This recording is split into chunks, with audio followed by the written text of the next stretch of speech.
Selamat datang di channel Simar Imam. Seperti biasa, jangan lupa pasang headset kalian. Siapkan kopi dan camilan. Lupakan pahitnya kehidupan. Mari kita dengarkan sambil rebahan. Penembak jitu terbaik. Bab 1397. Aku sudah menelepon polisi. Jika kamu tidak ingin mati, sebaiknya kamu keluar dari sini. Hubungi polisi. Orang ini lari bukan hanya untuk mengambil kapak, tapi juga untuk memanggil polisi. Bayangan dikejar polisi muncul di benak Lian, dan kedua belah pihak melepaskan tembakan. Dilihat dari ingatan sepele tersebut, polisi sangat ingin membunuh dia. Sial, masalah apa yang dialami pemilik aslinya hingga polisi ingin membunuhnya? Lian mengeluh dalam hatinya, dia ingin mendapat informasi lebih lanjut dari orang ini, tapi dia takut polisi tiba-tiba muncul. Bahkan jika polisi tidak muncul, orang lain mungkin akan muncul. Terdengar suara, pop. Lian membuat pria itu pingsan dengan satu pukulan, dan dengan cepat menggeledah tubuh pria itu dengan tangannya, mencoba mencari senjata atau benda berguna lainnya. Tidak. Jika pihak lain memiliki senjata seperti senjata api, maka dapat dimaklumi bahwa mereka tidak akan kembali untuk mengambil kapak. Kamu bilang tidak apa-apa jika kamu tidak punya senjata, tapi kenapa kamu tidak punya barang lain? Misalnya saja uang kembalian, kartu kredit, KTP, dan lainnya. Orang ini sebersih dirinya sendiri. Lian hanya bisa merangkak keluar dari bawah peti mati dengan kapak di tangannya, dan tanpa membuang waktu lagi, dia mempercepat langkahnya dan berjalan keluar. Setelah berjalan keluar dari aula berkabung, Lian menemukan dirinya berada di sebuah rumah besar. Pemandangan di dalam rumah itu mengingatkannya pada sesuatu lagi. Ini adalah rumah miliknya. Seseorang dengan sengaja mengirim jenazahnya pulang setelah kematian pemilik aslinya dan mengatur ruang berkabung, yang sekali lagi membuktikan spekulasi Lian sebelumnya. Pemilik aslinya telah menyinggung banyak orang. Bahkan jika dia meninggal, tidak ada yang akan mempercayainya, dan mayat itu adalah bukti terbaik. Siapa yang akan melakukan ini? Tentu saja, itu bukan pemilik aslinya sendiri. Sangat mustahil bagi orang mati untuk memindahkan tubuhnya kembali dan membangun ruang duka untuknya. Jika bukan pemilik aslinya, maka itu adalah teman, peminat, atau organisasi pemilik asli. Pemilik aslinya setara dengan sepotong uang, dan kematiannya setara dengan memotong benang. Saya letakkan mayatnya di sini lagi karena saya tidak ingin musuh terus mengejarnya. Lalu mengapa pemilik aslinya meninggal? Lian belum memulihkan ingatannya tentang hal ini, tetapi dia juga menduga bahwa dia mungkin telah dikhianati oleh seseorang atau organisasi yang dia percayai, dan dia mungkin mati di tangan rakyatnya sendiri. Sebelum Lian sempat keluar, sirene berbunyi di luar, berhasil menghilangkan ide Lian untuk mencari sesuatu yang berguna di rumahnya sebelum berangkat. Berbalik, Lian tidak keluar melalui pintu depan, tetapi sampai ke halaman belakang dan memanjat tembok untuk pergi. Ada gang di balik tembok. Selama kamu keluar dari gang itu, kamu pasti aman kan? Lian berpikir dalam hati, membayangkan dalam benaknya tempat polisi menggeledah rumahnya.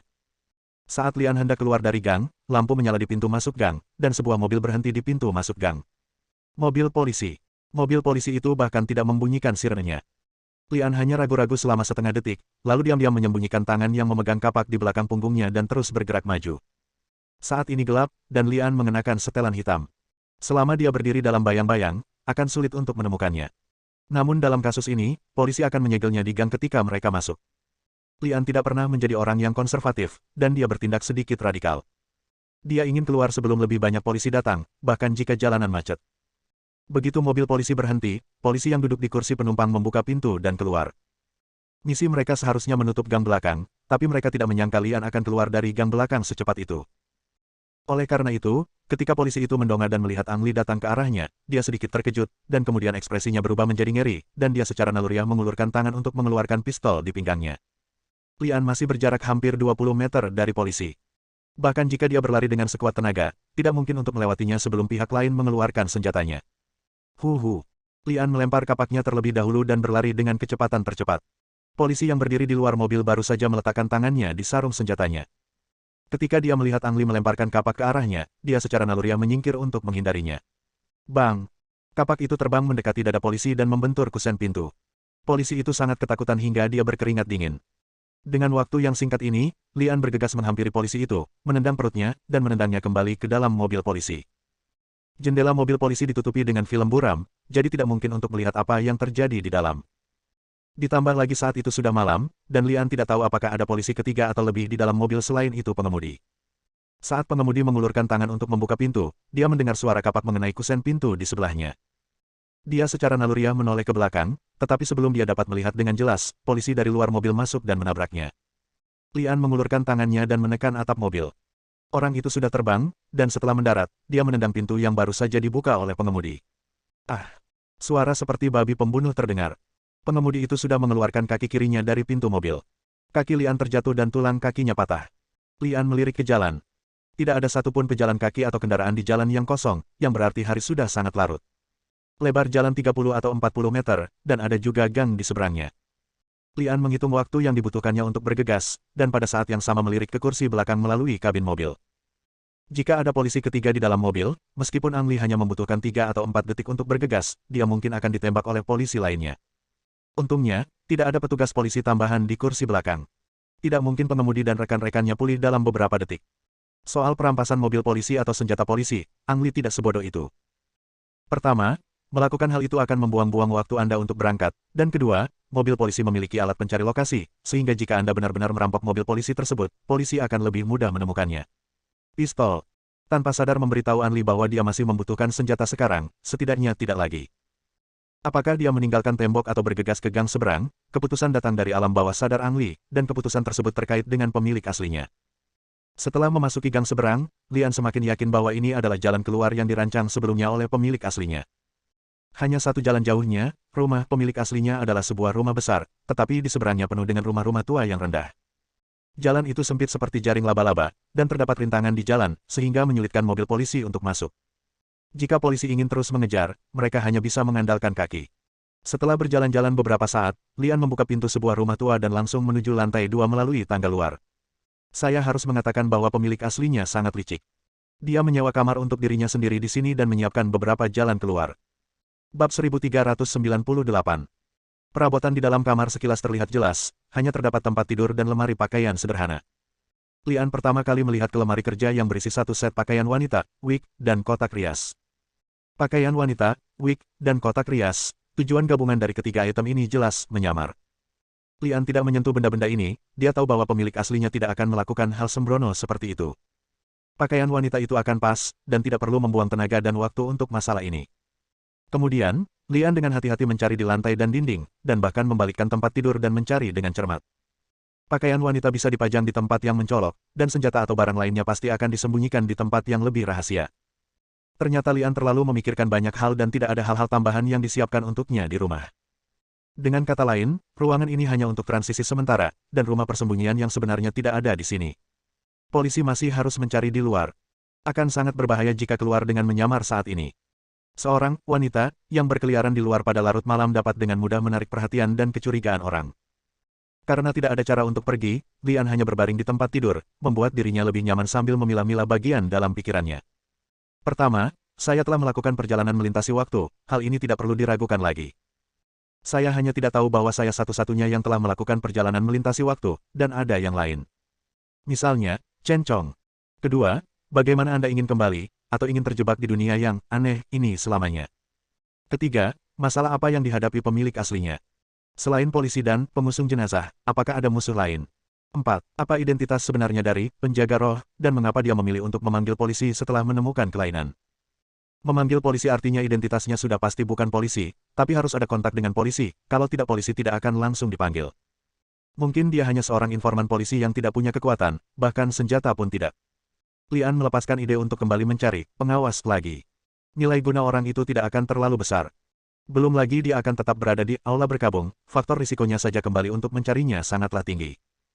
Sebelum dia bisa mendapatkan lebih banyak kenangan tentang pemilik aslinya, Lian hanya bisa membuat daftar hal-hal yang dia pikirkan satu persatu, dan kemudian memikirkan solusinya. Kita tunggu sampai subuh dulu untuk bisa lepas dari kejaran polisi. Lian memejamkan matanya. Meski dia tidak bisa bangun sekarang, dia tetap harus memaksa dirinya untuk beristirahat agar dia bisa menghadapi bahaya yang tidak diketahui itu dalam kondisi yang lebih baik. Adapun untuk berlatih pencaksilat kembali dan memulihkan kultivasi yang hilang, hal ini tidak bisa dilakukan dengan terburu-buru. Berlatih pencaksilat bukanlah sesuatu yang terjadi dalam semalam. Yang terpenting saat ini adalah menyelesaikan masalah pemilik aslinya terlebih dahulu. Begitu langit menjadi sedikit cerah, Lian bangkit dan mulai merias wajah di depan cermin di kotak rias, mengenakan pakaian wanita dan wig. Koin. Lian menemukan 2 koin di kotak rias. Koin 2 yuan itu pasti tidak digunakan untuk membeli sarapan. Menurut ingatan pemilik aslinya, harga di dunia ini sama dengan dunia tempat Ang Li berada. Roti daging harganya 1,5 yuan, dan 2 yuan hanya bisa membeli 1 roti daging. Meskipun Lian sangat lapar sekarang, dia yakin jika pemilik aslinya ingin membeli sarapan, dia tidak akan menyiapkan makanan sebanyak itu. Jika uangnya tidak digunakan untuk membeli sarapan, maka harus digunakan untuk keperluan lain. Misalnya password untuk docking. Salah. Setelah diperiksa dengan cermat, Lian menemukan bahwa ini hanyalah 2 koin biasa. Belum tahu untuk apa uang itu, Lian hanya bisa menyimpannya dulu, lalu datang ke jendela untuk melihat-lihat. Karena rumahnya tidak tinggi dan rumah-rumah di sekitarnya pada dasarnya sama tingginya, apa yang dapat dilihat Lian sangat terbatas. Sudah ada pejalan kaki di jalan, jadi keluar saat ini tidak boleh terlalu menarik perhatian. Setelah memeriksa cermin rias untuk terakhir kalinya dan menemukan tidak ada kekurangan, Lian membuka pintu dan berjalan keluar. Meninggalkan rumah sewaan, Lian berjalan ke arah rumah. Secara umum, orang akan memilih untuk menjauh dari tempat kejadian sebanyak mungkin. Perilaku Ang Li sangat tidak normal. Jika Anda memikirkannya dengan hati-hati, Anda akan menemukan bahwa Ang Li sebenarnya adalah langkah yang cerdas. Melanggar aturan seringkali dapat mencapai hasil yang tidak terduga. Akan sangat sulit bagi polisi untuk menutup sepenuhnya daerah ini. Jika mereka benar-benar berusaha melakukannya, hal itu akan menimbulkan kepanikan yang tidak perlu di kalangan warga sipil. Terlebih lagi, jika mereka memilih untuk mengikuti, tentu saja mereka akan mengerahkan pasukan polisi lebih jauh kejadian itu. Saat ini, tempat yang lebih dekat dengan kejadian adalah tempat di mana kepolisian paling lemah. Tak jauh setelah meninggalkan rumah kontrakan, 2 orang polisi mendatangi saya. Selain kedua polisi tersebut, Lian adalah satu-satunya orang di gang tersebut. Ketika Lian melihat polisi, polisi juga memperhatikannya. Jika An Li menunjukkan bahwa si Hao gugup, dia akan menarik perhatian polisi. Ia tidak menunjukkan rasa tidak nyaman, nafasnya teratur, langkahnya mantap, setiap geraknya dipenuhi aura wanita, bahkan ia tersenyum ke arah polisi. Salah satu polisi meletakkan tangannya di pinggiran topinya, mengangguk ke arah Lian, dan balas tersenyum. Dengan cara ini, Lian melewati polisi, namun tidak menimbulkan kecurigaan dari pihak lain. Segalanya persis seperti prediksi Ang Li. Kecuali kedua polisi itu, dia tidak bertemu satupun polisi di sepanjang jalan. Setelah berjalan keluar gang dan menuju jalan utama, Lian melihat sekeliling, mengamati sekeliling dan membuat keputusan ke arah mana harus pergi. Tanda halte bus. Lian melihat tanda halte bus didirikan 30 meter ke kanan. Menggunakan transportasi adalah cara yang paling menghemat waktu dan tenaga, dan juga mudah untuk keluar dari pengepungan polisi. $1. Ketika Lian berdiri di bawah tanda halte bus, dia menemukan bahwa ongkosnya 1 yuan, dan dia langsung memikirkan 2 koin di tubuhnya. Pasti bermanfaat bagi pemilik aslinya untuk meninggalkan koin di kotak rias. Kalau naik bus harus transfer kalau mau belanja 2 koin. Ada begitu banyak tempat di mana Anda dapat berpindah jalur bus sehingga Lian tidak dapat menentukan pemberhentian mana yang harus ia tuju dan kemana ia harus turun setelah pindah. Ada persoalan lain, yaitu arah. Jika Anda naik bus ke arah yang salah, Anda tidak akan bisa sampai ke titik transfer. Oleh karena itu, Ang Li menyimpulkan kedua koin tersebut tidak digunakan untuk naik bus. Saat ini, Lian berpikir untuk terus maju ke persimpangan dan berbelok kanan ke pintu masuk kereta bawah tanah.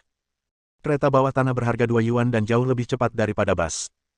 Senyuman muncul di bibir Lian, dan dia sedikit senang karena dia telah menilai penggunaan $2 itu. Rute, pelarian, dirancang oleh pemilik aslinya.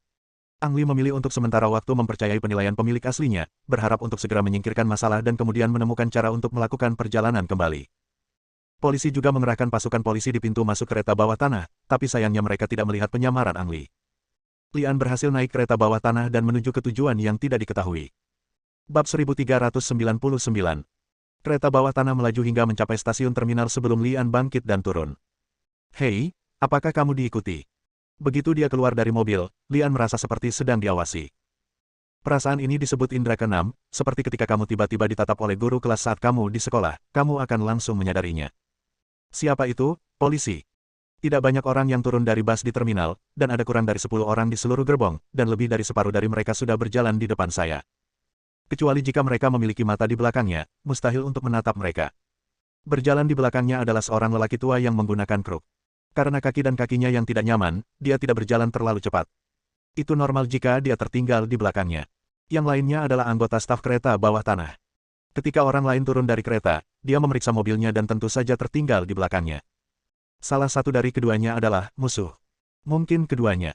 Lian tidak panik. Kepanikan seperti ini tidak akan membawa manfaat apapun. Dia bahkan tidak menoleh ke belakang atau melambat, seolah dia tidak memperhatikan apapun.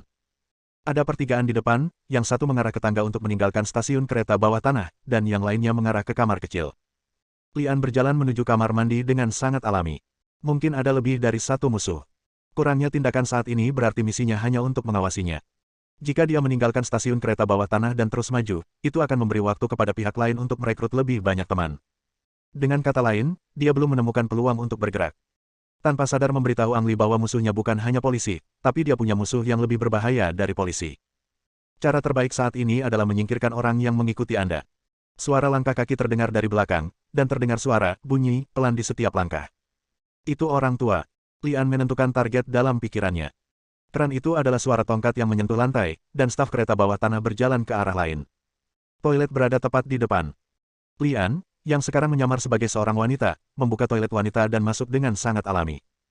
Ini belum jam sibuk untuk bekerja, dan karena ini terminal, tidak ada orang di kamar mandi. Setelah segera memeriksa kamar mandi, Lian kembali ke pintu dan berdiri di dinding.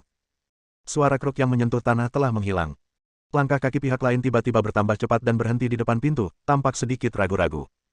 Waktu ragu-ragu hanya 2 atau 3 detik, dan pintu kamar mandi dengan cepat dibuka. Tidak peduli dari faksi mana orang ini berasal, dia masih terlalu muda. Awasi target Anda, dan jangan pernah terlalu dekat dengan target Anda, terutama saat ini. Ini toilet wanita. Bukankah kamu akan mengekspos targetmu hanya dengan menerobos masuk? Saya sangat frustrasi. Pihak lain mungkin hanya takut kehilangan jejak targetnya. Kruk direntangkan terlebih dahulu. Lawan menggunakan kruk sebagai senjata dan merentangkan senjatanya terlebih dahulu. Sayangnya, begitu senjatanya dimasukkan, dia ditangkap oleh Lian, dan dengan tarikan yang kuat, orang tua itu tersandung ke kamar mandi, dan pada saat yang sama, senjatanya ada di tangan Lian. Pistol tebu. Begitu Lian mendapatkan senjatanya, dia mengetahui karakteristiknya. Itu adalah senjata yang menyamar sebagai tongkat, dengan peluru di dalamnya, dan pengamannya telah diaktifkan. Orang tua itu merasakan hawa dingin di hatinya, dan bulu-bulu di tubuhnya berdiri. Ini adalah tanda ketakutan. Lian telah mengarahkan senjatanya ke orang tua itu dan menghentikan tindakan selanjutnya. Wajah lelaki tua itu menjadi pucat sesaat, tetapi dia segera kembali tenang. Dia berdiri tegak dan berkata dengan senyum canggung namun sopan, apakah ini kamar mandi wanita? Maaf, mata akan menjadi kabur. Ketika orang menjadi tua, saya tidak melihat dengan jelas dan pergi ke kamar mandi yang salah. Saat dia berbicara, orang tua itu ingin mengambil kesempatan untuk berjalan melewati Lian. Lian menurunkan moncong pistolnya dan menggunakan kruk sebagai tongkat untuk memukul lutut lelaki tua itu. Bahan dari kruk itu sangat keras, dan Anda dapat mendengar suara tulang patah saat Anda memukulnya. Pada saat yang sama, orang tua itu menjerit kesakitan, dan dia jatuh ke tanah dengan rasa sakit dan ekspresi tidak wajar di wajahnya. Ledakan. Lian ditendang lagi, menjatuhkan orang tua itu ke tanah sepenuhnya, dan kemudian menempelkan moncong pistol ke dahinya. Setelah orang tua itu terluka, dia secara naluriah menutupi lututnya yang patah dengan satu tangan, tetapi menyentuh punggung bawahnya dengan tangan yang lain, sampai moncong pistol menempel di dahinya. Keluarkan tanganmu perlahan, kalau tidak tanganku akan terpeleset dan menarik pelatuknya jika aku gugup, kata Lian dengan suara dingin. Orang tua itu perlahan-lahan mengeluarkan tangannya, memperlihatkan sebuah pistol yang kompak dan mudah disembunyikan. Pak. Lian tidak menunggu lawan mengeluarkan pistolnya sepenuhnya sebelum menendang pergelangan tangan lawannya. Pistol itu langsung terbang keluar dan mengenai dasar wastafel, lalu dia membungkuk dan mengulurkan tangannya untuk menarik, dan kulit manusia topeng datang ke tangannya. Orang tua itu sebenarnya adalah seorang pemuda, berusia awal 20-an. Tidak heran dia kehilangan ketenangannya dan melakukan hal-hal yang tidak seharusnya dia lakukan. Sekarang beritahu aku siapa kamu. Perintah Lian. Tadinya tersembunyi dari pandangan oleh topeng kulit manusia, tapi sekarang menjadi jelas bahwa wajah pemuda itu berubah bentuk dan dipenuhi noda. Dia mengertakkan giginya dengan keras kepala dan sepertinya dia lebih baik mati daripada menyerah, tapi semangat ini langsung runtuh ketika kaki Lian menginjak lututnya yang remuk tulang. Saya dari KG, sebaiknya Anda membunuh saya sekarang, jika tidak, teman saya tidak akan pernah melepaskan Anda. Muda masih muda, dan Anda benar-benar mencari kematian. Lian diam-diam tertawa di dalam hatinya, dan di saat yang sama, ingatan akan pemilik aslinya muncul di benaknya. KG adalah salah satu dari 5 organisasi spionase teratas di dunia. Organisasi ini biasanya hanya menjual informasi semacam ini dan tidak pernah benar-benar berpartisipasi dalam berbagai perselisihan. Perilaku radikal anak muda seperti itu bahkan lebih sulit dipahami. Ini sama sekali bukan gaya KG. Apakah kamu berbohong? Orang lain akan datang kapan saja. Lian tidak punya waktu untuk membedakan dengan cermat keaslian perkataan orang lain, dan kemudian bertanya, mengapa kamu mengikuti saya? Saya tidak tahu. Ini perintah dari organisasi. Saya hanya mengikuti perintah. Mata pemuda itu berkedip sedikit ketika dia berbicara, dan dia jelas-jelas berbohong. Apakah yang Anda katakan sebelumnya benar? Apakah Anda mencoba menebusnya setelah mengetahuinya? Jika tidak, maka dia pasti aktor yang baik. Ang Li tidak tahu bagaimana pemilik aslinya menyinggung KG, organisasi mata-mata, tapi dia tahu bahwa KG pasti marah. Resah banget. Sebelum polisi bisa menghilangkannya, KG sudah jadi masalah besar. Lian tertawa tak berdaya di dalam hatinya, mengetahui bahwa KG tidak akan pernah mengirim satu orang jahat pun untuk menghadapinya. Pasti ada mata-mata lain. Orang di depannya baru saja diekspos karena dia tidak bisa tenang. Dibandingkan polisi, KG jelas lebih merepotkan. Ada langkah kaki di luar. Lian tidak punya waktu untuk melanjutkan interogasi. Dia memukul pria itu hingga pingsan dengan pistol dan kemudian menyeretnya ke dalam bilik. Bab 1400. Setelah berjalan keluar dari stasiun kereta bawah tanah, Lian mulai melihat sekeliling dan segera melihat asap besar membubung ke arah jam 8. Asap mengepul. Adegan dalam ingatan Lian tumpang tindih dengan Yan Chong itu, yang berarti pemilik aslinya pernah ke sana sebelumnya, atau setidaknya melihat Yan Chong ini, jadi dia berjalan menuju Yan Chong. Rokok tersebut milik pabrik peleburan, namun sasaran Ang Li bukanlah pabrik peleburan tersebut, melainkan gudang yang terletak di dekat pabrik peleburan tersebut. Ketika dia datang ke sini, Lian telah memulihkan banyak ingatan pemilik aslinya dan mengetahui bahwa gudang itu adalah rumah persembunyian pemilik asli yang sebenarnya. Untuk memasuki rumah persembunyian, Anda harus melewati verifikasi sidik jari dan masker mata. Memasuki rumah, Lian menyalakan saklar, dan bagian dalamnya segera menjadi transparan. Melihat pemandangan di depannya, Lian langsung teringat banyak hal dan segera berjalan menuju lemari es. Di rak paling atas lemari es terdapat air kemasan dan makanan kering yang dapat disimpan di rak. Lian harus makan sedikit untuk mengisi kembali energinya yang habis. Sedangkan di rak paling bawah lemari es terdapat paspor, uang tunai, senjata api, pakaian ganti, serta surat tersegel. Surat, ditulis untuk dirimu sendiri. Lian ragu-ragu sejenak dan membuka surat itu. Tidak ada apapun di dalamnya kecuali serangkaian angka. Ledakan. Hanya 3 detik setelah Lian membuka surat itu mulai terbakar. Ini benar-benar sesuatu yang akan membara setelah membaca. Untungnya, rangkaian angkanya tidak panjang, jika tidak maka akan sangat sulit untuk diingat. Apa yang harus dilakukan selanjutnya? Ingatan pemilik aslinya terputus lagi di sini, dan sepertinya tidak ada rencana tindak lanjut. Apa yang harus dilakukan selanjutnya sepenuhnya bergantung pada Ang Li. Setelah makan dan minum, Lian berbaring di tempat tidur besar yang empuk. Ia tidak tertidur, ia hanya memejamkan mata untuk beristirahat, memikirkan serangkaian pertanyaan di benaknya, hingga ia terbangun oleh suara kicau pelan. Alarm. Lian segera membuka matanya dan melihat ke samping monitor. Dia melihat seorang pria mengenakan pakaian bawa pulang berdiri di depan pintu, memegang kotak pizza di tangannya. Apakah saya ingin mengambil sedikit pelajaran? Lian mencibir, dan pistol dengan peredam sudah ada di tangannya. Si pengantar barang mengangkat tangannya dan mengetuk pintu 2 kali, lalu menoleh ke belakang. Ada orang lain. Lian segera naik ke jendela lantai 2 dan melihat keluar melalui celah tirai. Tidak ada yang melihatnya, tetapi setengah dari laras senapan terlihat di balik pilar, dan moncong pistol menghadap ke pintu. Polisi. Agen. Ang Li dengan cepat menyangkalnya. Kabar dari polisi pasti tidak secepat itu, pengamat KG baru saja dirobohkan olehnya dan petunjuknya telah terputus. Pembunuh. Sebuah kata dengan cepat muncul di benak Lian. Boom, boom, boom. Pengantar barang mengangkat tangannya lagi dan mengetuk lebih keras. Saat ini, Lian sudah berdiri dan naik menuju atap gedung, yang merupakan pintu keluar cadangan dari rumah persembunyian. Tidak peduli siapa pengantar barang dan pria bersenjata yang bersembunyi di balik pilar, Ang Li tidak perlu melawan mereka saat ini, dan pergi adalah pilihan yang tepat. Bang! Begitu Lian naik ke atap melalui lubang sempit, terjadi ledakan di belakangnya. Anda tidak perlu melihat untuk mengetahui bahwa pengantar barang menggunakan cara kekerasan untuk memaksa pintu terbuka. Menggunakan bahan peledak untuk mendobrak pintu sangatlah efektif. Namun, musuh tidak pernah menyangka bahwa ketika pintu dibobol paksa, perangkat darurat rumah persembunyian akan diaktifkan dan bom yang disembunyikan di dalam rumah akan diledakkan 20 detik kemudian. 20 meter sudah cukup bagi Lian untuk pergi. Dia bergegas ke tepi atap secepat yang dia bisa dan meluncur ke bawah pipa saluran pembuangan. Sebuah sepeda tua diparkir di sana dan menjadi alat transportasi Lian. Ledakan. Begitu Lian mengayuh sepedanya dan berjalan sejauh 100 meter, terdengar suara keras dari belakang, diikuti dengan nyala api yang melesat ke langit. Saya yakin pengantar barang dan senjata tersembunyi tewas dalam ledakan tersebut. Jika tidak, maka mereka benar-benar favorit Tuhan. Ketika mereka sampai di jalan utama, Lian meninggalkan sepedanya. Saat itu sudah jam 10 pagi, dan jalanan ramai dengan orang di mana-mana. Langkah selanjutnya muncul lagi di benak Lian, dan dia memikirkan rangkaian angka. Apakah itu nomor telepon rahasia atau kata sandi? Lian menebak dan memutuskan untuk mencobanya. Sial, apa kamu idiot?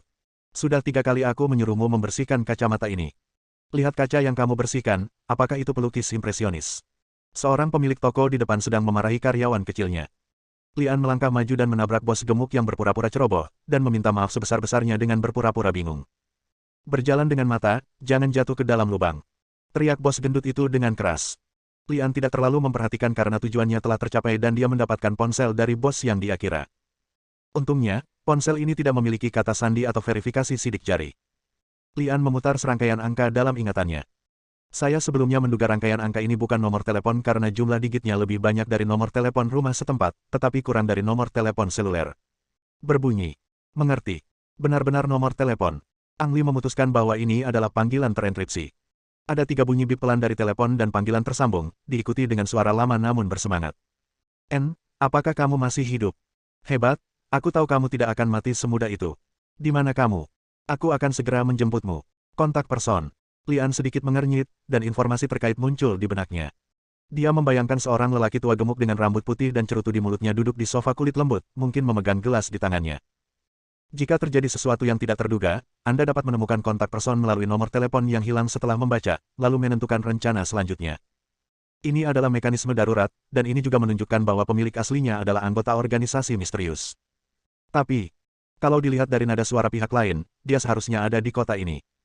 Berita kematian, saya, seharusnya sudah tersebar sejak lama. Jika dia ada di kota ini, akan sangat mudah baginya untuk memastikan apakah saya sudah mati. Mengapa Anda tidak memeriksanya secara langsung? Apakah karena Anda takut ketahuan? Pertanyaan muncul di benak Lian, dan dia menjadi curiga terhadap penghubungnya. Sekarang Ang Li punya dua pilihan. 1. Terus hubungi kontak personnya. Melakukan hal ini akan melibatkan risiko tertentu, namun ini adalah cara tercepat untuk mengetahui apa yang terjadi pada Anda. Kedua, hentikan kontak lebih lanjut dengan orang yang dapat dihubungi dan temukan cara untuk meninggalkan negara Anda sendiri. Jika Anda ingin mengetahui apa yang terjadi, Anda harus mencari cara lain. Aku di Cafe Maplewood. Lian melihat tanda yang mencolok di depan dan dengan santai melaporkan namanya. Cafe Maplewood. Oke, saya mengerti. Kamu tunggu aku di sana, jangan kemana-mana, aku akan segera ke sana. Bagus. Ang Li menutup telepon dan melemparkan teleponnya ke tempat sampah. Namun, dia tidak masuk ke Maplewood Cafe, malah berbalik dan berjalan ke toko buku di seberang. Bersambung.